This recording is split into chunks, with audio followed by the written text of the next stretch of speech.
Bismillahirrahmanirrahim. Assalamualaikum warahmatullahi wabarakatuh. Waalaikumsalam warahmatullahi wabarakatuh. Selamat siang dan salam sejahtera untuk kita semuanya. Yang saya hormati Bapak Dr. Ahmad Abseri, SPMP, selaku Ketua LPPM. Yang saya hormati Bapak Dr. Tatak Handaka, SOS MSI, selaku Kapuslit Pengabdian kepada Masyarakat Universitas Trunojoyo Madura. Yang saya hormati Bapak Ibu dosen di lingkungan Universitas Trunojoyo Madura, dan Bapak Alfian selaku panitia dari KKNT reguler. Kemudian para calon mahasiswa KKNT reguler 2022-2023. Puji syukur pada Allah Subhanahu wa taala di siang hari ini kita masih diberikan kesehatan berkumpul bersama di ruang Zoom meeting pada acara sosialisasi KKN reguler tahun 2022-2023. Pada hari ini nantinya Bapak Ibu semuanya mendengarkan sosialisasi secara langsung dari panitia LPPM. Khususnya nanti akan disampaikan oleh Bapak Dr. Tatak Handaka selaku Ketua Pusat Pengabdian kepada Masyarakat. Untuk susunan acara pada hari ini yaitu pembukaan, kemudian nanti dilanjutkan dengan langsung sosialisasi dari Bapak Dr. Tatak Handaka, kemudian mungkin ada sesi tanya jawab dan diakhiri penutupan. Untuk acara pertama yaitu pembukaan, mari kita buka acara ini dengan mengucapkan basmalah bersama-sama. Bismillahirrahmanirrahim. Bismillahirrahmanirrahim. Baik, Bapak Ibu semuanya dan teman-teman calon mahasiswa KKNT reguler 2022-2023, acara selanjutnya yaitu langsung penyampaian sosialisasi yang akan disampaikan oleh Bapak Dr. Tatak Handaka, SOS MSI. Kepada Bapak Dr. Tatak Handaka, SOS MSI, dipersilakan. Terima kasih Pak Fajar. Ya, sama-sama Pak. Assalamualaikum warahmatullahi wabarakatuh. Waalaikumsalam warahmatullahi wabarakatuh. Yang saya hormati Bapak Ibu dosen, yang saya hormati Bapak Ibu Kapuslit di lingkungan LPPM Universitas Trunojoyo Madura. Kemudian yang saya sayangi, saya cintai Mas dan Mbak mahasiswa calon peserta KKN tematik semester Gasal 2022-2023. Saya minta tolong nanti materi presentasi saya akan di-share oleh Pak Alfian selaku host di acara sosialisasi siang ini. Yang pertama dan yang utama, marilah kita panjatkan puji syukur kehadirat Allah Subhanahu wa taala yang memberikan nikmat iman, nikmat Islam, nikmat sehat sehingga kita bisa bertemu dalam sosialisasi KKN di hari ini. Kemudian juga kita panjatkan salam sholawat kepada junjungan kita Nabi besar Muhammad SAW yang dengan risalah beliau, yang dengan tablik beliau, sehingga risalah Islam ini sampai kepada kita yang malamnya bagaikan siang.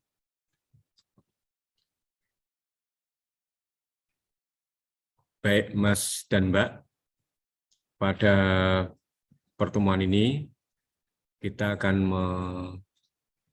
memberikan gambaran pintas, ya, gambaran pintas terkait dengan kegiatan KKN yang akan kita laksanakan di semester Gasal 2022-2023. Adapun tema KKN tematik di semester ini adalah optimalisasi potensi desa menuju optimalisasi potensi lokal menuju kemandirian desa. Jadi maaf, itu saya tadi salah ketik. Optimalisasi potensi lokal menuju kemandirian desa. Lokal di sini adalah lokal desa itu, Mas dan Mbak. Kemudian penjabarannya bahwa potensi lokal itu bukan hanya satu sektor saja, tetapi seluruh potensi yang ada di desa itu. Ya, desa itu. Misalnya apa? Misalnya potensi lokal pariwisata, potensi lokal pertanian, potensi peternakan, potensi perkebunan, potensi perikanan, potensi kuliner, potensi kerajinan, dan seterusnya. Ya, karena dari data yang kami dapatkan selama melaksanakan KKN, itu potensi di masing-masing desa itu beragam, Mas dan Mbak. Ya, jadi teman-teman nanti bisa menentukan fokus dari potensi lokal yang ada di desa. Sekali lagi potensi, Mas dan Mbak, ya, terutama adalah potensi. Bagaimana kalau ada masalah, Pak? Kalau ada masalah tidak apa-apa diidentifikasi, tetapi yang paling penting itu adalah mengembangkan potensi. Ya, karena kalau masalah itu, Mas dan Mbak, di setiap desa itu pasti ada. Ya, pasti ada. Di setiap desa, di seluruh desa di Madura ini pasti memiliki masalah. Ya, tetapi kadang kita itu belum berhasil untuk menemukan potensi dari masing-masing desa itu. Maka dari itu, yang kita tekankan adalah potensi lokal, potensi desa, di mana kita akan melaksanakan KKN tematik. Kemudian, model KKN reguler yang akan kita laksanakan ini, itu berbeda dengan saat pandemi dulu, Mas dan Mbak. Jadi saat pandemi COVID kemarin itu kan KKN dilaksanakan selama 3 bulan. Ya, maksudnya pelaksananya itu sampai berada di 3 bulan. Kenapa? Karena pelaksananya tiap Jumat, Sabtu, Ahad. Ya, sehingga ini, ya, model ini itu mengakibatkan bulan yang digunakan itu menjadi panjang. Maka dari itu KKN di masa pandemi itu, kalau misalnya dimulai bulan Agustus itu ya, itu Agustus sampai Oktober. Kalau September itu berarti sampai November, gitu. Kenapa? Karena pelaksananya seperti itu. Kemudian yang kedua, pelaksanaan KKN tematik di masa pandemi itu dilaksanakan di masing-masing desa, Mas dan Mbak. Di masing-masing desa di mana mahasiswa itu berasal, di mana mahasiswa itu berada. Kenapa? Karena kondisinya waktu itu adalah lockdown. Jadi tidak ada perkuliahan luring, tidak ada perkuliahan offline, semua perkuliahan dilaksanakan secara daring, secara online, sehingga mahasiswa berada di rumah. Posisi mahasiswa itu banyak yang ada di rumah. Kemudian LPPM menetapkan bahwa model KKN yang ideal untuk kondisi pandemi itu adalah dengan KKN yang model seperti kemarin itu. Kemudian, Mas dan Mbak, model KKN reguler ini kemudian bergeser lagi. Ya, seiring dengan apa? Seiring dengan perubahan kebijakan universitas bahwa perkuliahan sudah dilaksanakan secara luring, secara offline.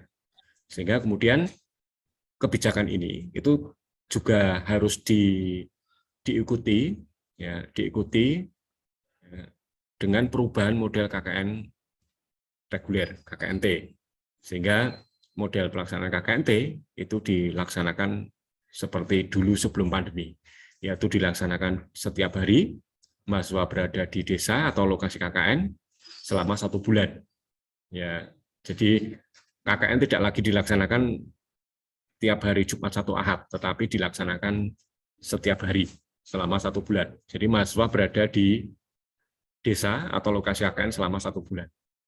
Itulah mengapa KKN ini nanti dilaksanakan pada saat liburan, yaitu setelah UAS, ya, di bulan Desember hingga Januari.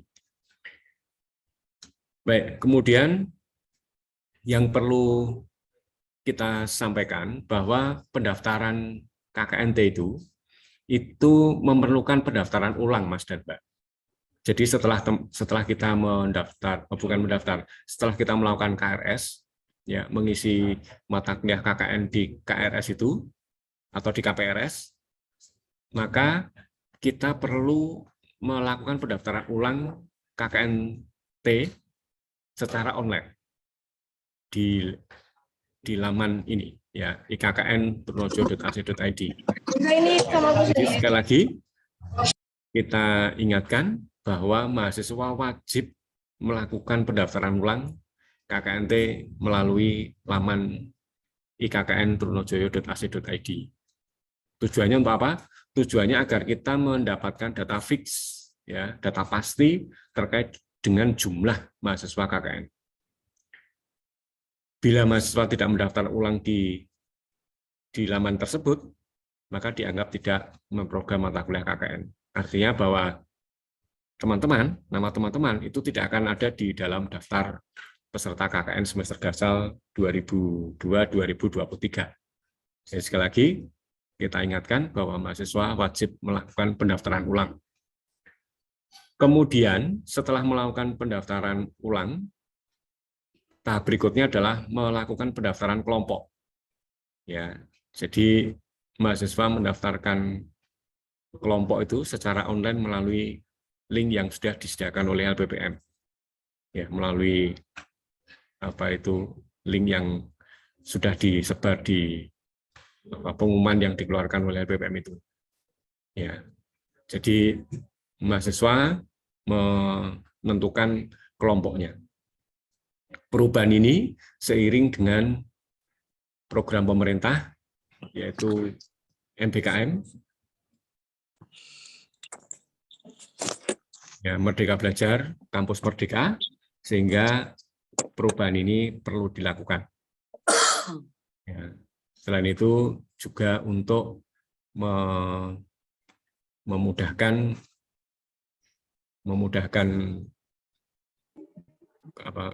koordinasi dalam pelaksanaan KKN. Ya. Kemudian yang perlu kita perhatikan bahwa tiap kelompok itu harus memenuhi syarat sebagai berikut. Yang pertama, itu terdiri dari 12 sampai 15 anggota. Ya.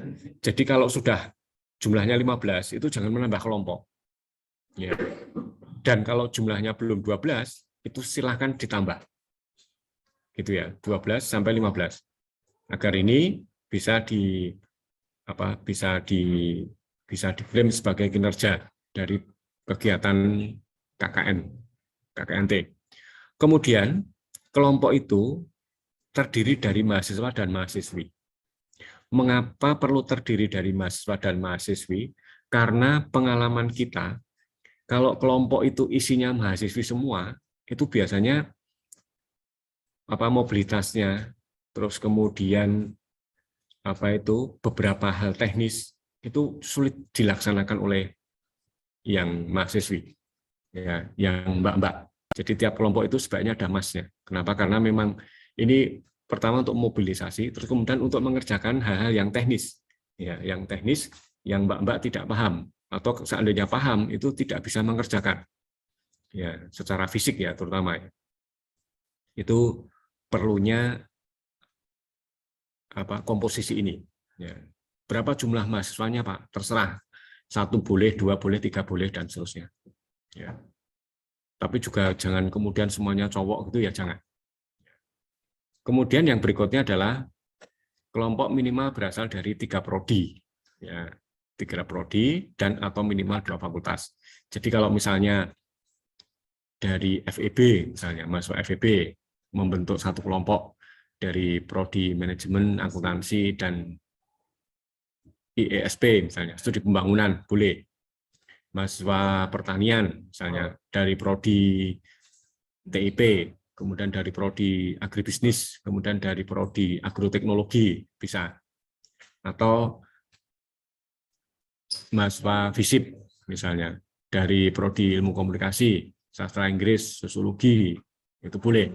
Ya, karena terdiri dari 3 prodi atau 2 fakultas. Misalnya dari prodi Ilmu Komunikasi, dari prodi Sastra Inggris, dan satunya dari prodi TIP Teknologi Industri Pertanian, misalnya. Itu boleh, ya, seperti itu.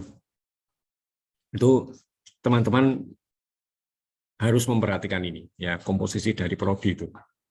Kemudian ini kami menyarankan, ini juga berangkat dari pengalaman Mas dan Mbak. Itu sebaiknya tiap kelompok itu ada salah satu anggota yang bisa berbahasa Madura. Ternyata ini penting, Mas dan Mbak. Ya, ternyata ini penting untuk mahasiswa, untuk kelompok yang salah satu anggotanya bisa berbahasa Madura.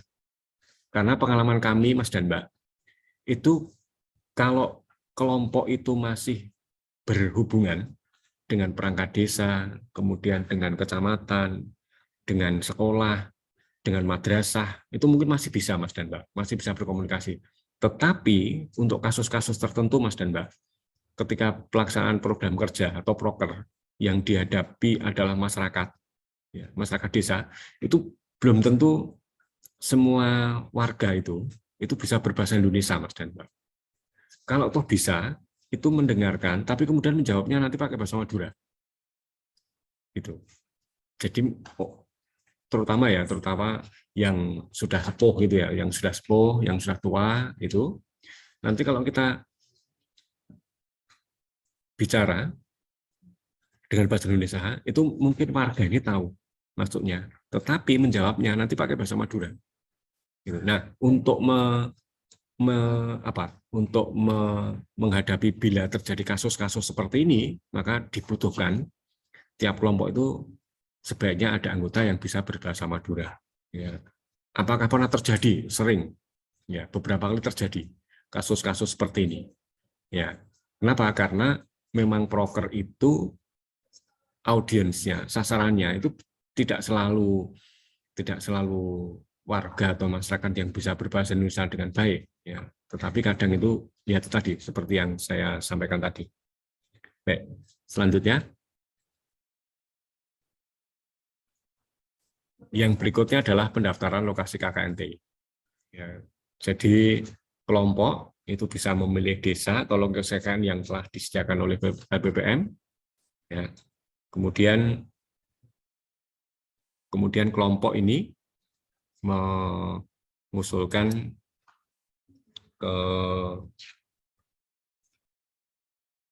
mengusulkan desa atau lokasi KKN yang memiliki potensi wisata, misalnya, ya, ke BPM, potensi pertanian, misalnya, potensi perikanan, misalnya, potensi perkebunan, potensi budaya, misalnya, ya, ada hasil keris, misalnya, ada batik dan seterusnya. Ya, itu nanti LPPM memiliki beberapa data, ya, data desa. Dan desa ini saat ini sedang digunakan untuk program KKNT, MBKM KKNT yang terintegrasi dengan program pengabdian kepada masyarakat LPPM. Dan juga desa yang digunakan untuk penelitian dalam hibah riset LPPM UTM. Gitu ya. Ya, tetapi nanti ya akan diidentifikasi, LPPM akan membuat kategori bahwa ini desa yang punya potensi pariwisata, desa yang punya potensi pertanian, desa yang punya potensi perkebunan, desa yang punya potensi energi terbarukan, desa yang punya potensi budaya, kuliner, dan seterusnya. Ya, nanti akan dikategorisasi seperti itu. Ya. Karena kita kalau dilihat dari jumlahnya yang dari Puskom itu kemungkinan akan ada sekitar 90 sampai 100 desa, ya, yang akan digunakan, yang kurang lebih sebesar itu 80 atau 100 lah. Kemudian bila kelompok mengusulkan desa di luar daftar yang dibuat oleh LPPM tadi, maka kelompok itu harus melakukan survei terlebih dahulu. Ya, melakukan survei, melakukan observasi terkait dengan potensi desa yang dituju itu. Ya. Jadi kelompok harus tahu benar tentang bagaimana potensi yang ada di desa itu.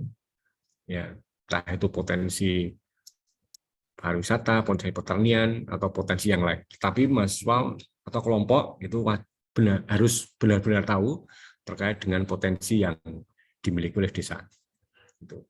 Jadi nanti setelah kelompok itu mengetahui dan mengidentifikasi desa itu, kemudian mengetahui potensinya, maka kemudian diajukan ke LPPM. Ya, jadi nanti bila LPPM menyetujui, maka kelompok boleh memilih itu, tapi bila LPPM tidak menyetujui, maka mahasiswa bisa mencari desa yang lain. Selanjutnya, yang berikutnya adalah workshop KKNT. Jadi begini Mas dan Mbak, setelah LPPM mengumumkan kelompok, ya, terus kemudian desa lokasi KKN itu, maka tahap berikutnya LPPM akan mengadakan workshop. Ya, bersamaan dengan ini, itu LPPM juga merekrut DPL, membuka pendaftaran DPL atau dosen pembimbing lapangan. Sehingga nanti setelah workshop KKNT itu, mahasiswa sudah memiliki DPL. Ya. Nah, materi workshop yang diadakan oleh LPPM ini berisi antara lain, pertama, teknis pelaksanaan KKN tematik. Ya, jadi nanti ketika workshop itu akan dijelaskan terkait dengan teknis pelaksanaan KKN tematik. Ya, terkait dengan perizinan, terus kemudian terkait dengan sowan ke desa, kemudian ke kecamatan, kemudian juga lapor ke Polsek, kemudian Koramil, juga ke Puskesmas. Ya. Kemudian yang kedua, yaitu materi workshop terdiri dari program kerja KKN tematik atau proker. Ya. Ya. Jadi proker itu adalah pekerjaan, ya, volume pekerjaan yang akan diselesaikan oleh mahasiswa ketika melaksanakan KKNT. Selain program kerja juga ada luaran, Mas dan Mbak. Ya.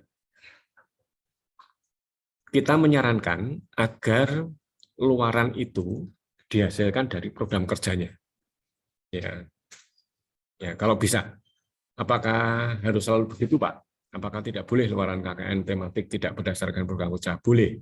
Ya, boleh. Tetapi itu menjadi pekerjaan menjadi bertambah banyak, Mas dan Pak.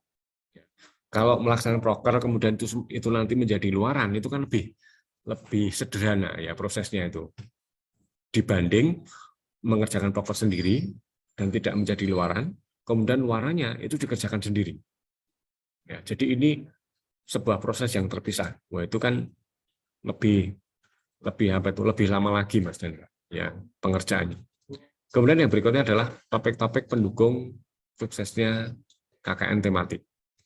Ya, itu nanti akan kita lihat satu persatu terkait dengan topik pendukung ini. Selanjutnya, Pak Alfian, pembimbingan DPL. Ya, pembimbingan DPL ini itu setelah mahasiswa melaksanakan workshop, itu kan nanti kelompok itu kan sudah mendapatkan DPL. Ya, sudah mendapatkan DPL. Setiap DPL itu akan mengelola 2 hingga 3, ya, 2 atau 3 kelompok. Nah, nanti setelah workshop, maka mahasiswa melaksanakan pembimbingan. Dengan siapa? Dengan DPL-nya, dengan DPL masing-masing. Ya, apa yang didiskusikan di dalam bimbingan itu, terutama adalah program kerja dan luaran, Mas dan Mbak. Ya, jadi tolong kita berpesan agar kelompok itu memastikan proker dan luarannya. Ya, proker dan luarannya. Apakah kita boleh observasi atau survei ke desa, Pak? Boleh. Ya, boleh. Nanti kalau misalnya desanya atau lokasi kakaknya bisa dijangkau dengan motor misalnya, itu nanti bisa. Ya, observasi atau survei ke desa lokasi KKN sehingga bisa lebih banyak informasi yang didapatkan ya terkait dengan potensi desa itu ya. Terus kemudian tiap mahasiswa itu menulis kontrak kinerja individu. KKI ini Mas dan Mbak itu terdiri dari analisis SWOT ya. Jadi nanti teman-teman silahkan menulis kontrak kinerja itu dalam satu lembar ya. Terus kemudian dijelaskan di situ terkait dengan analisis SWOT atas potensi desa itu. Ya, potensi di desa itu apa? Ya, nanti silahkan disampaikan ya, di dalam kontrak kinerja individu atau KKI. Selanjutnya,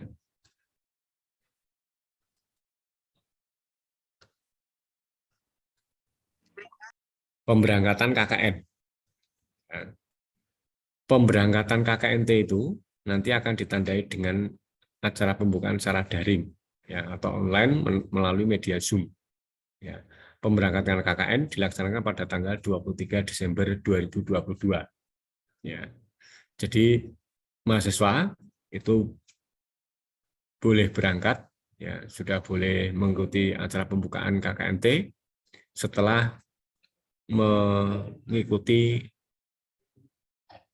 acara pemberangkatan itu. Jadi mahasiswa sudah boleh berangkat ke desa itu setelah mengikuti acara pembukaan. Ya. Jadi setelah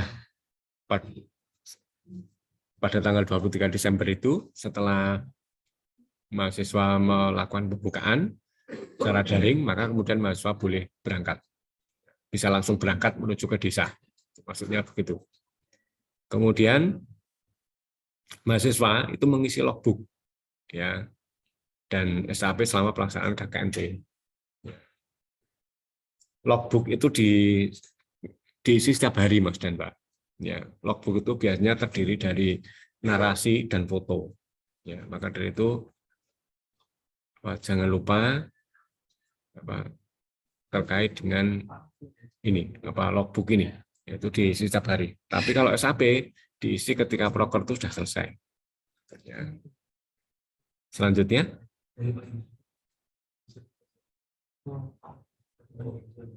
pemberangkatan KKN nanti itu biasanya akan dibuka ya, secara simbolik ya oleh pimpinan, di mana di dalam logbook itu terdiri dari kegiatan mahasiswa hari-hari ya dan terdiri dari deskripsi dan foto. Maka itu jangan lupa foto ya untuk mengisi logbook itu. Kemudian SAP diisi setelah prokernya selesai. Selanjutnya, Pak Alfian. Yang berikutnya adalah monitoring dan evaluasi. Ya. Jadi Mas dan Mbak, panitia dan KKN itu akan melaksanakan monitoring dan evaluasi atau MONEV ya ke desa atau lokasi KKNT. Ya. Jadi DPL itu akan melaksanakan kunjungan ke desa ya sebanyak 1 kali, kemudian panitia melaksanakan MONEV ke desa sebanyak 2 kali. Ya. Jadi nanti baik LPPM maupun dosen maupun DPL itu akan mempersiapkan form untuk penilaian MONEV itu. Selanjutnya, Pak Alfian.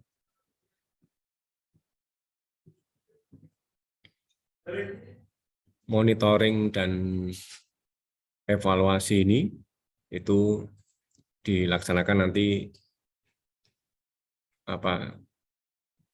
di pertengahan pelaksanaan KKNT itu. Ya, jadi nanti baik DPL maupun panitia akan menghubungi ketua kelompok terkait dengan jadwal MONEF.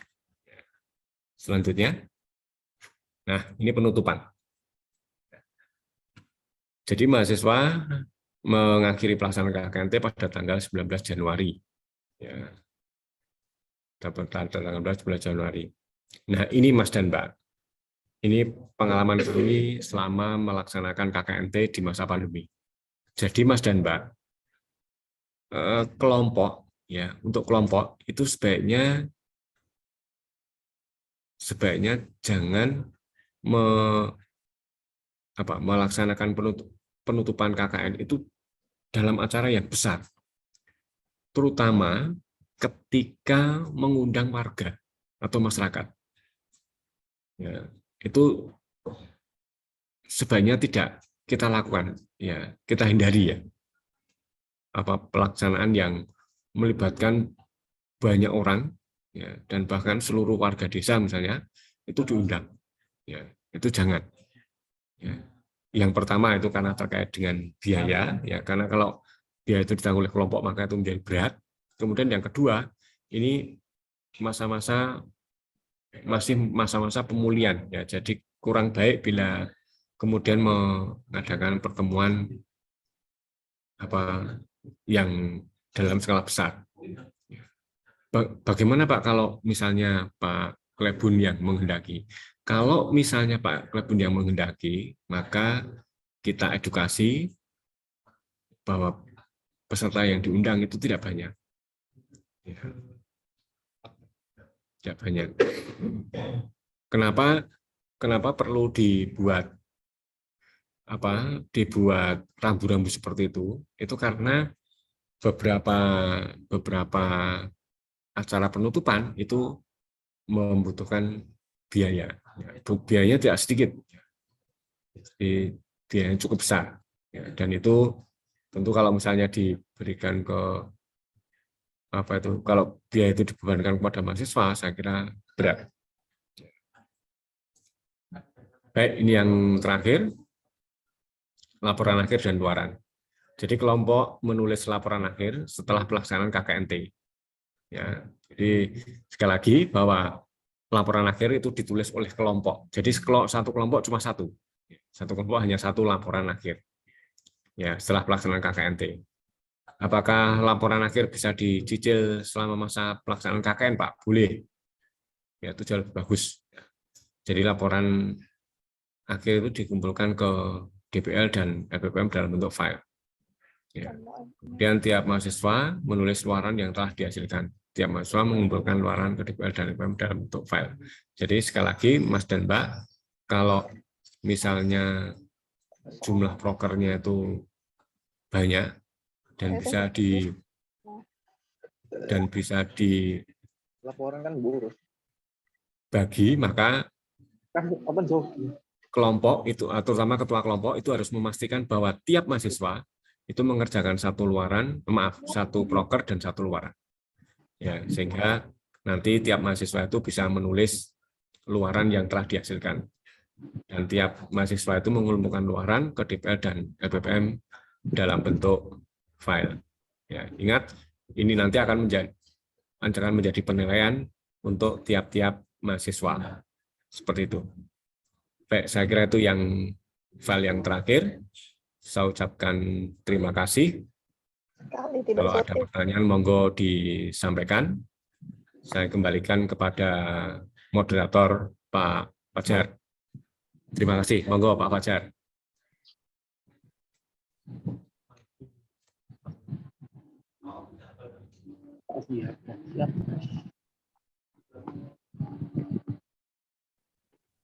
Ya, mungkin Pak Fajar sedang di jalan, jadi saya ambil alih langsung saja.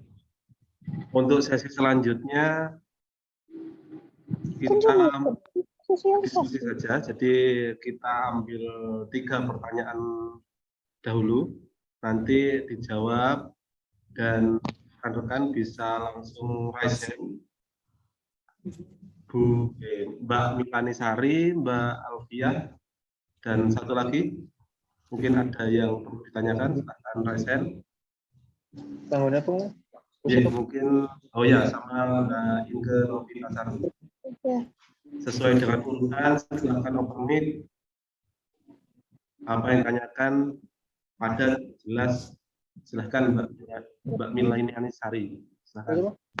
Baik Bapak, izin bertanya Bapak. Untuk pelaksanaan KKN ini, apakah 1 minggu full dalam artian dari Senin sampai Minggu atau hanya dari hari Jumat sampai Minggu Bapak? Full saya. UPT-nya apa? UPT-nya apa? Ya, mungkin bisa ya. Mbak Alfian. Baik, terima kasih atas waktunya Bapak. Izin bertanya, apakah dari APPM sendiri ada dana untuk proker yang direncanakan oleh mahasiswa? Kalaupun, ya apakah ada atau enggak gitu aja sih pertanyaannya. Terima kasih.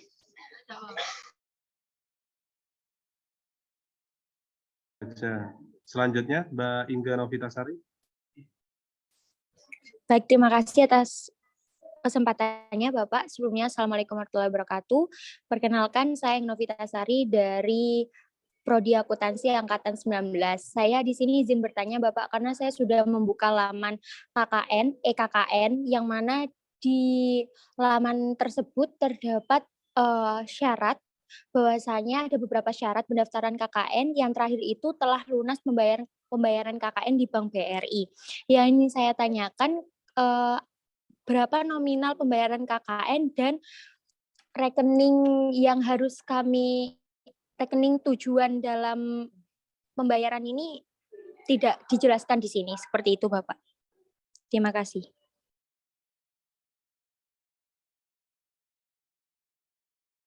Cukup 3, langsung dijawab oleh Pak Batak Handaka. Silahkan monggo. Masih Ya baik, terima kasih Mas dan Mbak yang sudah mengajukan pertanyaan. Akan saya jawab satu persatu. Yang pertama adalah dari Mbak Intan. Ya, yang pertama dari Mbak Intan. Pertanyaannya adalah apakah pelaksanaan KKN di semester ini dilaksanakan pada akhir pekan, Jumat, maksudnya Jumat, Sabtu, Ahad, atau dilaksanakan selama 1 pekan penuh. Ya, seperti yang sudah kita bahas tadi, sudah kita bicarakan tadi bahwa model KKNT semester ini itu sudah berubah, ya sudah berubah, berbeda dengan model KKNT di semester-semester sebelumnya. Mengingat bahwa model KKN yang dulu itu dilaksanakan karena kondisi pandemi COVID-19. Ya.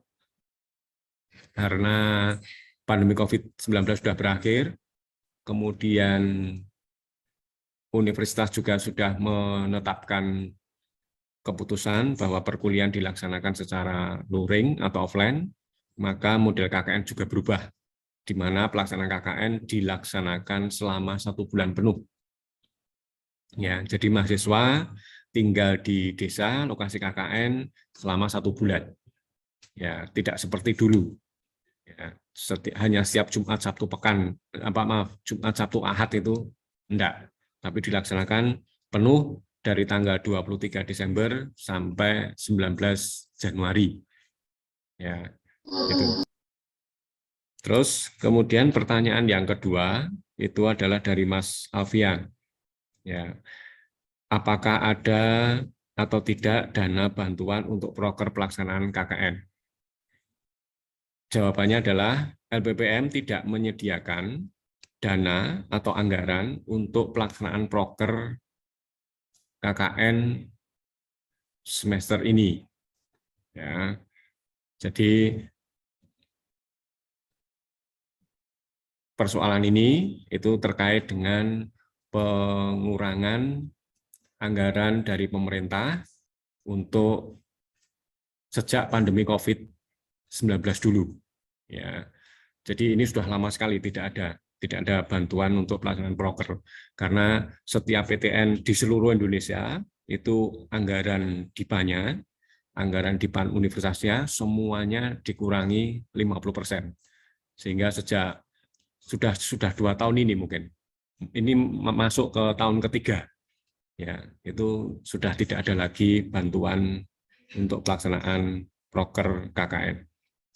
Kemudian yang ketiga dari Mbak Inge Novitasari, berapa jumlah, pertanyaannya adalah berapa jumlah biaya KKN yang dibayarkan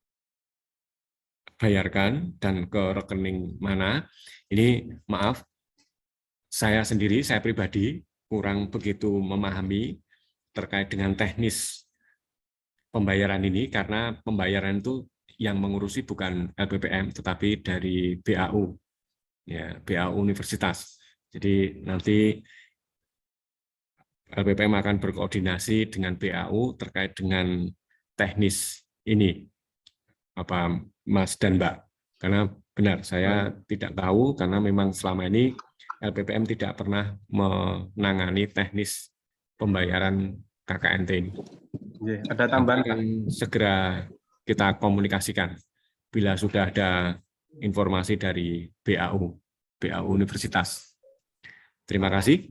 Saya kembalikan kepada Pak Alfian. Monggo, Pak Alfian. Soal tadi Bapak, jadi tentang pembayaran di aplikasi itu masih efek dari sebelum kita berlakukan tidak berbayar. Jadi KKN sudah dari 2016 itu tidak berbayar. Tapi aplikasinya masih belum kami perbaiki, jadi mohon maaf sedang develop aplikasi baru. Jadi untuk notifikasi yang ada di aplikasi EKKN itu diabaikan saja. Jadi tidak masalah, tidak ada permasalahan tentang pembayaran atau biaya dari KKN seperti itu. Kita lanjutkan untuk pertanyaan selanjutnya. Baik, Bapak. Terima kasih. Untuk Assalamualaikum warahmatullahi wabarakatuh. lanjutnya. Ya, Perkenalkan, nama saya Santi dari Prodi PG PAUD. Di sini saya izin bertanya, Bapak. Tadi kan sudah dijelaskan bahwa kita bisa memilih kelompok dan lokasi lokasi KKN. Nah, ketika kami sudah memiliki satu kelompok dan memilih satu desa gitu, apa di rolling lagi, Bapak?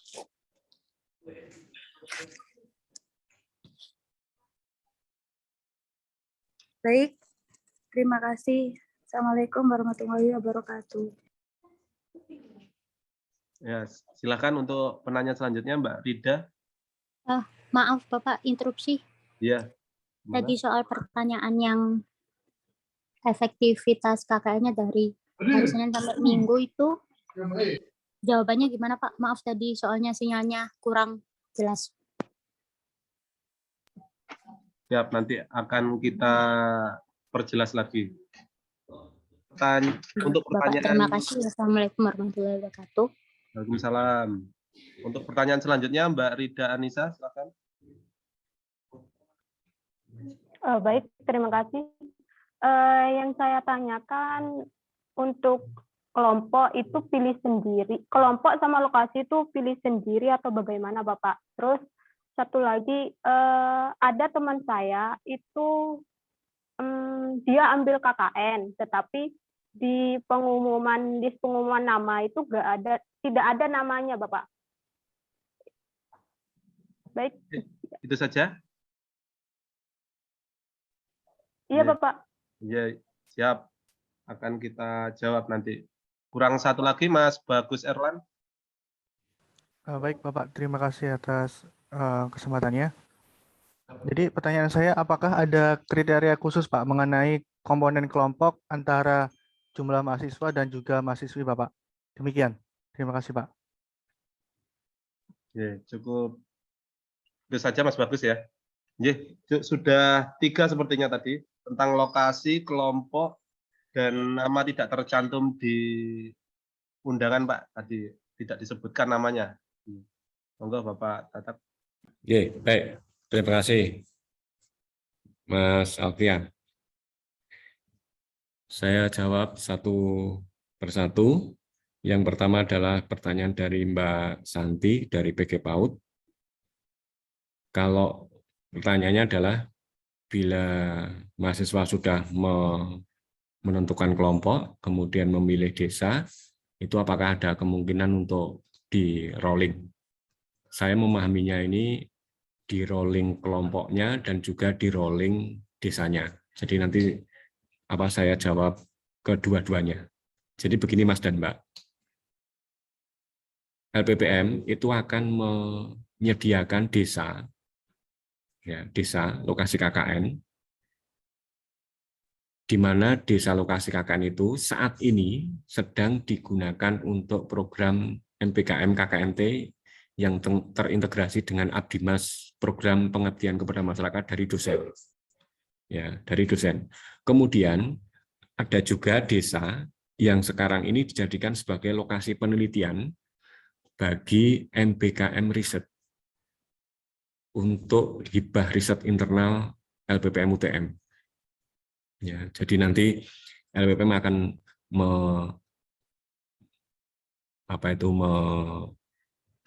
menempatkan itu, ya, menyediakan identifikasi desa-desa yang digunakan oleh MPKM KKNT Abdimas dan MPKM riset. Itu. Jadi teman-teman nanti boleh memilih itu salah satu desa itu. Kemudian bila mahasiswa sudah menentukan kelompok dan kemudian sudah menentukan desa, apakah ada kemungkinan untuk di rolling? Selama itu memenuhi syarat, maka kelompok itu akan ditetapkan beserta desanya. Ya, jadi nanti selama desa itu belum digunakan, maka kelompok dan desanya itu akan ditetapkan. Ya, tetapi bila ada kelompok yang memilih desa, sementara desa itu sudah dipilih oleh kelompok lain, maka kelompok ini akan disarankan untuk memilih desa yang lain. Ya, karena dalam pelaksanaan KKNT itu satu desa tidak boleh ditempati oleh 2 kelompok. Ya, jadi untuk menghindari rolling itu saya memahaminya adalah digeser atau dirubah atau ditambah atau dikurangi begitu. Memahami rolling ini tadi. Jadi seperti itu Mas dan Mbak kondisinya. Jadi kalau misalnya kelompok itu sudah menetapkan desa dan desa itu belum digunakan oleh kelompok yang lain, maka LPPM akan menetapkan kelompok beserta desa yang dipilih itu. Tetapi bila sebaliknya, maka LPPM akan menyarankan kelompok untuk memilih desa yang lain. Dan tidak boleh satu nama, satu orang yang sama berada di 2 kelompok. Gitu ya. Kemudian pertanyaan yang kedua itu adalah dari Mbak Rida Anissa. Ya. Pertanyaannya adalah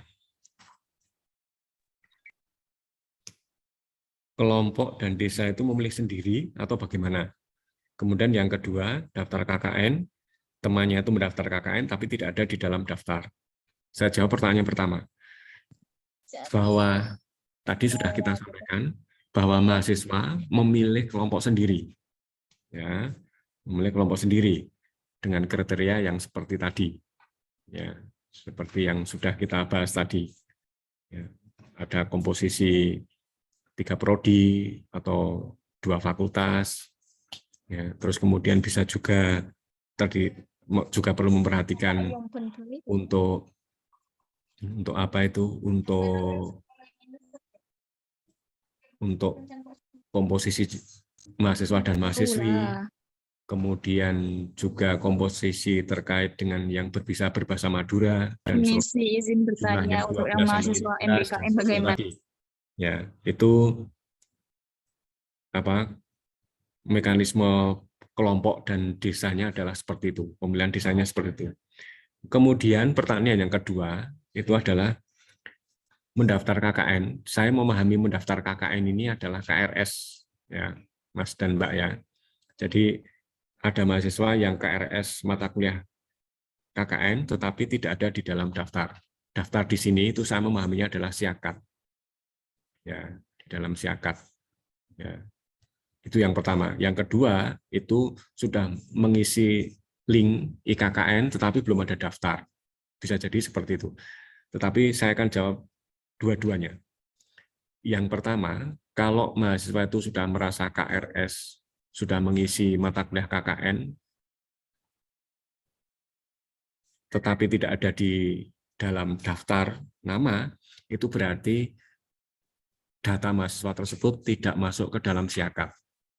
Ya, dan itu sudah tidak bisa diperbaiki. Kenapa? Karena masa KRS sudah selesai, masa KPRS itu. Ya, sehingga mahasiswa ini sebaiknya mengambil KKN di semester depan. Ya. Tetapi bila mahasiswa tersebut mengisinya adalah di laman IKKN dan namanya belum muncul, itu sangat mungkin. Kenapa? Karena LPPM belum merekap. Ya. Jadi kalau sudah mengisi di laman, itu nanti ditunggu saja. Ya, ditunggu saja, nanti LPPM akan merekap itu. Kalau itu di laman IKKN, tapi kalau di KRS itu sudah tidak bisa lagi diperbaiki karena KPRS-nya sudah selesai. Bahkan saat ini sudah UTS. Ya, kemudian pertanyaan yang ketiga dari Mas Bagus Erlang. Permisi Bapak. Nggih, monggo. Untuk yang itu, yang teman saya itu di KRS sudah ada Bapak. Sampai yang dicetak itu ada KKN, ambil KKN gitu. Tetapi yang di pengumuman kemarin itu yang di-share sama LPPM itu tidak ada namanya Bapak begitu. Kalau untuk di KRS-nya ada, dia ngambil KKN begitu Bapak. Ya, silahkan langsung silahkan daftar ke EKKN saja. Ya. Ya. Ya, kalau di KRS sudah ada, silahkan mendaftar di IKKN, Mas dan Mbak. Ya, jadi bagi seluruh teman-teman yang di KRS-nya ada, yang paling penting itu ada di KRS, Mas dan Mbak. Ya, nanti silahkan mendaftar di laman IKKN. Ya, jadi nanti akan otomatis terdaftar sebagai peserta KKN. Ya. Baik, kemudian saya lanjutkan ke pertanyaan ketiga, yaitu dari Mas Erlang. Bagaimana karakteristik atau komposisi dari kelompok. Seperti yang sudah kita bicarakan tadi, bahwa tiap kelompok itu setidak minimal terdiri dari 12 dan maksimal 15 anggota. Ya, kemudian terdiri dari 3 prodi dan atau 2 fakultas. Ya, seperti yang sudah kita bahas tadi. Kemudian yang berikutnya itu komposisi mahasiswa dan mahasiswi. Apakah komposisinya harus seimbang, Pak, antara cowok dan cewek? Tidak. Yang penting ada masnya, ada cowoknya, ada mahasiswanya. Jumlahnya berapa, Pak? 1 boleh, 2 boleh, 3 boleh. Dalam setiap kelompok itu. Tapi yang penting ada cowoknya, ada mahasiswanya. Karena pengalaman kami, kelompok yang semuanya cewek itu ternyata memiliki kendala yang cukup berat, ya, terutama untuk mengerjakan hal-hal teknis. Ya, hal teknis, kemudian hal-hal yang bersifat fisik itu memang nanti berat. Mobilitasnya juga tidak secepat kalau ada yang mahasiswa di dalam kelompok itu. Ya, terus kemudian yang berikutnya tadi ada pertanyaan sela, apakah pelaksanaan KKN itu hanya Jumat, Sabtu, Ahad atau setiap hari? Tadi sudah kita jawab, sudah kita jelaskan bahwa pelaksanaan KKN itu dilaksanakan selama 1 bulan penuh dari tanggal 23 Desember hingga 19 Januari 2023. Ya, jadi pelaksanaan KKN, model pelaksanaan KKN berbeda dengan semester sebelumnya selama kita berada di masa pandemi. Kemudian tadi juga ada pertanyaan apakah boleh melaksanakan KKN di luar Madura? Tidak boleh. Ya, jadi mahasiswa tidak boleh melaksanakan KKN di luar Madura. Ya, KKN di luar Madura hanya dilaksanakan ketika kita berada di masa pandemi. Ya, karena posisi mahasiswa berada di desa atau daerah masing-masing. Terima kasih, saya kembalikan kepada Mas Alfian. Monggo Mas Alfian. Terima kasih Pak Tatat. Tadi mungkin ada satu pertanyaan yang mungkin bisa dijelaskan lagi Pak, tentang efektivitas Jumat, Sabtu, Minggu tadi Pak, ada yang bingung katanya tentang pelaksanaan KKN sehingga kita merubah hari KKN menjadi terus-menerus. Nah, seperti itu. Monggo Pak. Tadi ada satu pertanyaan yang kurang. Baik, terima kasih. Jadi Mas dan Mbak, KKN di masa di luar pandemi itu dilaksanakan secara terus-menerus. Ya, jadi idealnya KKN itu dilaksanakan memang secara terus-menerus. Jadi mahasiswa itu tinggal di desa. Ya, mahasiswa tinggal di desa selama masa pelaksanaan KKN. Mengapa pelaksanaan KKN kemarin itu berubah hanya pada hari Jumat, Sabtu, Ahad? Itu karena kondisi yang sangat darurat. Ya, di mana kita berada dalam kondisi pandemi. Ya, mobilitas terbatas, karena ada kebijakan PSBB, kemudian PPKM, kemudian ada PPKM level 1, level 2, level 3, dan level 4. Dalam kondisi seperti itu, maka yang paling efektif itu adalah KKN di desa masing-masing dan dilaksanakan pada hari Jumat, Sabtu, Ahad. Kenapa? Karena itu berbarengan, pelaksanaannya itu berbarengan dengan perkuliahan daring waktu itu, ya, perkuliahan online, sehingga sangat tidak memungkinkan bila dilaksanakan secara terus-menerus. Bahkan pemerintah kabupaten, kota di seluruh Jawa Timur itu tidak mengizinkan dilaksanakan KKN seperti sebelum pandemi. Jadi hampir seluruh Vakes Bangpol, kabupaten kota di seluruh Jawa Timur itu menolak. Ya, tidak mengizinkan pelaksanaan KKN selama 1 bulan penuh atau terus-menerus berada di desa. Maka dari itu kita mau melaksanakan KKN seperti model yang kemarin itu. Nah, sekarang karena kebijakan pemerintah RI, kebijakan universitas sudah membolehkan perkuliahan touring, perkuliahan offline, maka KKN kembali seperti dulu sebelum pandemi. Dan ini seluruh PTN juga melaksanakan hal yang sama, ya, melaksanakan KKN sesuai dengan kondisi dari kebijakan pemerintah, ya, dan kebijakan universitas terkait dengan pelaksanaan KKN selama 1 bulan di desa. Begitu. Terima kasih, Mas Alfian. Untuk sesi terakhir ini, sesi tanya jawab terakhir, langsung secara berurutan open mic dari Mas Khairul Anam, Muhammad Farhan, Mas Alfi Gifari, dan Mbak Nurul Maghfirah. Silakan. Iya Bapak, sebelumnya Assalamualaikum warahmatullahi wabarakatuh. Terima kasih sebelumnya atas kesempatannya. Mohon izin bertanya Bapak terkait dengan yang tadi sudah disampaikan, bahwasanya tujuan KKN tematik saat ini terkait dengan optimalisasi potensi lokal menuju kemandirian desa, di mana setiap potensi baik itu pariwisata ataupun yang lainnya tujuannya untuk pengembangan potensi.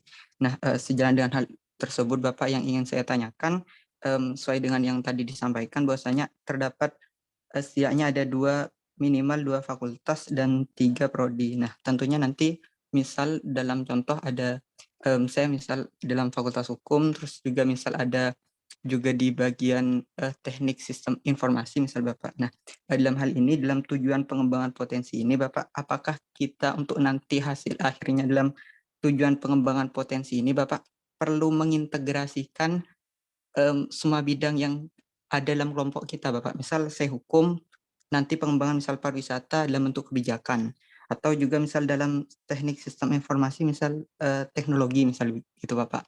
Kita perlu mengintegrasikan semuanya, atau kita boleh misal hanya menemukan hukum saja, kita di bagian kebijakan saja gitu kan, ataupun misal dalam teknik informasi hanya teknologi saja, atau kita perlu mengintegrasikan ke semuanya, seperti itu Bapak, untuk nanti agar sesuai harapan gitu kan, yang diharapkan oleh adanya KN tematik ini. Mungkin itu Bapak yang bisa saya tanyakan dan sampaikan. Terima kasih. Mas Farhan. Baik Bapak, terima kasih atas waktunya. Mengutip dari pernyataan dari Bapak tadi perihal masalah kelompok ini. Kelompok tadi disinggung bahwasanya kelompok itu kita memilih sendiri, entah itu dari fakultas satu dan yang lainnya, sesuai dengan kriteria yang sudah disebutkan tadi. Nah, yang saya tanyakan, jikalau dari kawan-kawan kami atau saya pribadi tidak memenuhi persyaratan dari itu, dalam tanda kutip kita itu kekurangan kelompok Bapak, apakah dari pihak LPPM itu akan membantu mencarikan kelompok, atau kita itu dialokasikan ke kelompok yang lain Bapak, seperti itu. Terima kasih. Mas Alfi Ghifari. Oke Pak, izin bertanya ya, untuk saya sendiri kan ber-MBKM, dan salah satu mata kuliah yang dikonversi itu KKN. Nah, itu sistemnya bagaimana ya? Saya masih bingung. Terima kasih.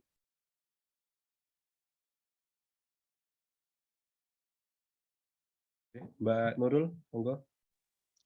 Baik, terima kasih untuk waktunya. Sebelumnya, saya mau tanya untuk tahapan mendaftar ini, apakah harus memilih kelompok terlebih dahulu, baru lokasi, atau boleh sebaliknya? Lalu jika memilih lokasi terlebih dahulu, teknisnya apakah otomatis akan menjadi satu kelompok? Sekian, terima kasih.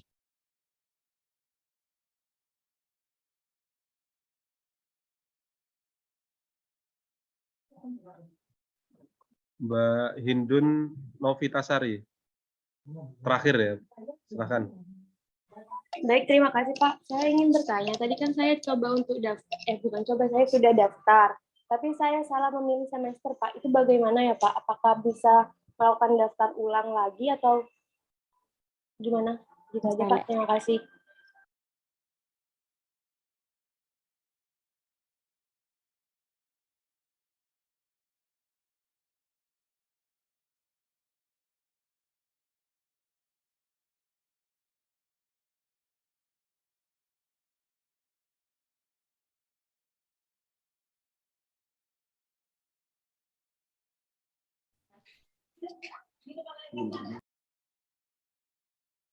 Bisa diulangi Mbak Hindun tadi? Gimana? Iya Pak. Atau Pak Tatak Handaka langsung jawab aja dulu Pak. Mas Alfian. Baik, terima kasih. Setidaknya ada 5 pertanyaan. Yang pertama adalah pertanyaan dari Mas Haril Anam. Pertanyaannya adalah, bila kelompok itu terdiri dari beberapa prodi, misalnya 3 prodi begitu, dari Fakultas Hukum, dari Ilmu Hukum, dari Teknik Informatika, atau dari yang satunya lagi misalnya dari Pendidikan misalnya, itu apakah proker dalam optimalisasi potensi lokal menuju kemandirian desa itu hanya satu bidang saja, atau diintegrasikan semua bidang, atau bagaimana? Mas dan Mbak, kelompok boleh memilih satu bidang dari optimalisasi potensi lokal yang ada di desa. Ya, itu yang pertama. Jadi mahasiswa boleh memilih satu saja potensi dari yang ada di desa itu. Ya, kalau misalnya ingin melihat dari aspek hukumnya, pengembangan teknologinya boleh. Tetapi pilihan keduanya, bila teman-teman ingin mengintegrasikan dari seluruh potensi yang ada di dalam kelompok, itu akan jauh lebih baik. Ya, dan pengalaman kita selama ini dalam pengembangan, dalam pelaksanaan KKN, itu hampir seluruh kelompok itu mengintegrasikan seluruh potensi yang ada di dalam kelompok itu. Ya, misalnya begini, ada kelompok yang menghadapi, yang menemui potensi lokalnya itu adalah cabai. Ya, jadi cabai, desa itu banyak sekali menghasilkan cabai. Ya, banyak sekali menghasilkan cabai. Nah, cabai ini itu kalau tidak segera diolah itu busuk, Mas. Ya, kalau tidak segera diolah itu busuk. Maka kemudian mahasiswa pertanian itu mengolah cabai ini itu menjadi saus. Saya lupa itu menjadi saus atau menjadi apa, tapi yang jelas itu menjadi apa? Menjadi bahan olahan yang lebih awet. Ya. Terus kemudian ini dikerjakan oleh mahasiswa pertanian, oleh mahasiswa TIP kalau tidak salah. Seingat saya lupa prodinya apa, tetapi dari pertanian. Kemungkinan besar dari TIP. Ya. Pokoknya sausnya itu menjadi bagus sekali, Mas, bentuknya. Kemudian mahasiswa komunikasi itu membuat ide-idenya, membuat ide kemasannya, membuat brandingnya, membuat desain brandingnya, membuat strategi brandingnya.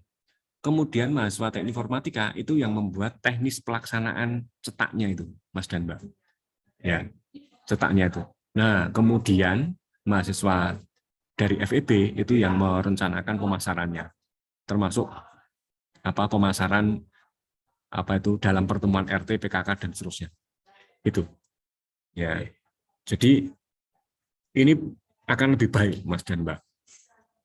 Ya, akan lebih baik bila teman-teman mengintegrasikan seluruh potensi yang ada di dalam kelompok itu. Ya. Kemudian pertanyaan yang kedua dari Mas Farhan. Itu bila ada mahasiswa yang tidak memenuhi syarat kelompok dan belum bisa membentuk kelompok dalam satu kelompok dengan kategori-kategori yang sudah disebutkan tadi, itu apakah LPPM akan membantu atau dialokasikan ke kelompok lain. Jadi Mas dan Mbak, jadi teman-teman tidak perlu khawatir bila teman-teman tidak mendapatkan kelompok. Ya, jadi nanti setelah seluruh kelompok itu diajukan, terus kemudian LPPM menetapkan kelompok, maka LPPM akan mengidentifikasi mahasiswa yang belum mendapatkan kelompok. Maka LPPM akan membantu teman-teman untuk membentuk kelompok. Ya, gitu. Jadi teman-teman tidak perlu khawatir.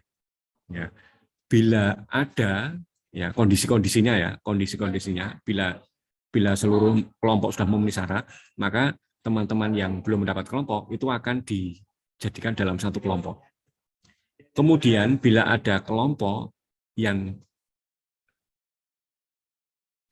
di mana ada beberapa yang belum memenuhi jumlah misalnya, maka mahasiswa yang belum mendapat kelompok itu akan ditempatkan di kelompok-kelompok yang belum memenuhi syarat, terutama dari hal jumlah misalnya, atau dari komposisi mahasiswa dan mahasiswi misalnya. Tetapi kalau memang sudah berniat untuk membentuk kelompok, maka harus memenuhi syarat-syarat yang tadi. Ya. Ini kondisi ini hanya akan diberlakukan bagi mahasiswa yang belum mendapatkan kelompok. Itu. Jadi teman-teman tidak perlu khawatir, LPPM akan membantu untuk membentuk kelompok. Kemudian pertanyaan ketiga yaitu dari pertanyaan Mas Alfi Gifari. Pertanyaannya adalah, bagi mahasiswa yang melaksanakan memprogram MPKM, bagaimana konversinya? Jadi begini Mas dan Mbak, bagi teman-teman yang mengikuti MPKM apapun, ya, baik di UTM maupun di kementerian, juga termasuk MPKM KKNT, ya, karena LPPM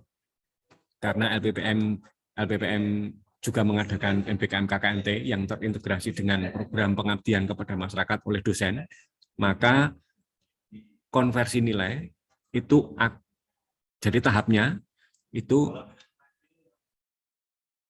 LPPM dan pengusul program Abdimas itu akan melakukan penilaian, kemudian penilaiannya akan diberikan kepada prodi.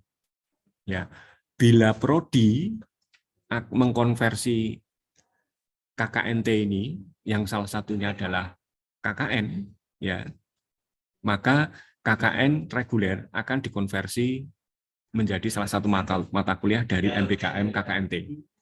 Dengan catatan bahwa teman-teman saat ini itu memprogram mata kuliah KKN reguler.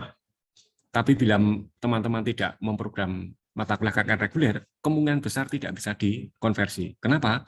Karena konversi itu diberlakukan untuk mata kuliah yang sekarang diprogram di dalam KRS itu. Gitu. Jadi konversi ini nanti silakan ditanyakan ke masing-masing prodi, ya, karena yang akan mengkonversi MBKM itu adalah prodi. Ya. MBKM apapun, Mas dan Mbak. Ya, MBKM apapun itu yang mengkonversi adalah prodi nanti. LPPM dan meskipun LPPM itu juga akan memberikan penilaian terkait MBKM itu, terutama MBKM yang dikelola LPPM, yaitu MBKM Riset, MBKM KKNT, dan MBKM Proyek Kemanusiaan. Kemudian pertanyaan yang keempat adalah dari Mbak Nurul. Ya, bila sudah mendaftar, itu apakah pasti akan nanti menjadi satu kelompok? Atau tahapnya bagaimana pendaftaran ini? Jadi begini Mas dan Mbak, silakan teman-teman itu sekarang itu mendaftar dulu, mendaftar melalui laman IKKN. Kemudian setelah ini nanti akan ada tahap pendaftaran kelompok, ya, seperti yang sudah kita bahas di PowerPoint tadi, ya, di materi tadi. Jadi sekarang ini yang paling penting itu adalah teman-teman mendaftar dulu melalui laman IKKN. Nah, setelah itu nanti akan direkap, kemudian akan keluar daftar peserta KKN. Nah, setelah itu baru ke tahap berikutnya yaitu pembentukan kelompok. Gitu Mas dan Mbak. Dan nanti kalau misalnya teman-teman sudah menulis anggota kelompok, itu sudah pasti akan menjadi satu kelompok. Gitu ya. Kemudian pertanyaan yang terakhir dari Mbak Hindun. Mbak Hindun tadi sudah mendaftar tapi salah menginput data atau bagaimana gitu. Apakah bisa diulangi dan seterusnya? Bisa Mas dan Mbak. Jadi nanti silahkan menghubungi Mas Alfian, nanti kesalahan input data itu akan diperbaiki, akan bisa mengisi ulang, atau secara teknis nanti Mas Alfian yang akan menjelaskan. Terima kasih Mas Alfian. Saya kembalikan ke Mas Alfian. Ya, mungkin kita cukupkan sampai di sini Pak. Jadi pengumuman untuk semua peserta KKN, calon peserta KKN yang mengikuti sosialisasi ini, kami minta tolong informasi ini juga disebarkan, dan recording dari pelaksanaan sosialisasi ini akan kami upload kembali ke YouTube LPPM UTM Official seperti itu. Dan akan kita posting di info atau laman resmi KKN, yaitu EKKN. Ya, cukup sekian Pak Tatap. Mungkin ada kesan atau pesan ke mahasiswa KKN, Bapak? Satu kalimat ini. Oke, baik, terima kasih Mas Alfian. Jadi saya berpesan kepada Mas dan Mbak, tetap jaga kesehatan, bahwa meskipun kita sudah memasuki masa pasca pandemi, ya, tapi saya kira prokes itu tetap penting, ya, terutama nanti ketika masuk ke desa, ya. Jadi selain prokes juga perlu diperhatikan tentang bagaimana adat istiadat, norma, nilai dari masyarakat desa. Ya, KKN adalah sarana untuk belajar bermasyarakat. Tidak semua yang kita temui itu cara hidupnya seperti cara hidup kita di kos-kosan, cara hidup kita di kafe, cara hidup kita di kampus. Ya, jadi ada orang tua yang harus dihormati, ada Pak Klebun yang menjadi sesepuh, menjadi orang yang pertama di desa. Pak Klebun adalah orang yang mengayomi warganya, ya. Jadi kita harus memberikan hormat ya kepada tokoh-tokoh masyarakat, Pak Klebun, Yai atau Ustadz, Ustadzah, guru, orang tua yang ada di desa. Jadi pandai-pandailah membawa diri bahwa kita hidup di masyarakat dan tidak bisa kita memaksakan cara hidup kita agar bisa diterima oleh masyarakat. Bahwa cara hidup kita harus bisa diterima oleh orang lain. Artinya bahwa kita hidup bersama orang lain dan kita tidak hidup di kos-kosan, tidak hidup di kafe, dan seterusnya. Kalau ini diperhatikan benar. Persoalan-persoalan di sini sering membuat Pak Klebun tidak berkenan dan kemudian tidak mengendaki kehadiran teman-teman. Dan kita berharap semoga hal ini tidak terjadi. Ya, pandai-pandailah membawa diri. Ya, bahwa kita sedang berhadapan dengan masyarakat yang sangat kompleks, yang bisa jadi sangat berbeda dengan cara hidup kita. Cara hidup masyarakat itu bisa jadi sangat berbeda dengan cara hidup kita. Ya, barangkali itu, tetap jaga kesehatan. Semoga pelaksanaan KKN semester dasar 2022-2023 berjalan lancar hingga selesai. Semuanya sehat dan semuanya bisa diterima oleh masyarakat dan bermanfaat untuk pengembangan potensi lokal di seluruh desa-desa di Madura. Terima kasih, Mas Alfian, matur nuwun. Oke, terima kasih Pak Tatak atas pesannya kepada mahasiswa. Mungkin kita cukupkan, sudah 1 jam lebih kita bersosialisasi untuk acara ini. Kita tutup dengan bacaan hamdalah. Alhamdulillahirrahmanirrahim. Alhamdulillahirrahmanirrahim. Nanti rekan-rekan silahkan apabila ada pertanyaan langsung ke helpdesk atau menghubungi saya sebagai admin KKN. Terima kasih. Kami tutup. Wabillahi taufiq wal hidayah. Assalamualaikum warahmatullahi wabarakatuh. Waalaikumsalam warahmatullahi wabarakatuh. Terima kasih.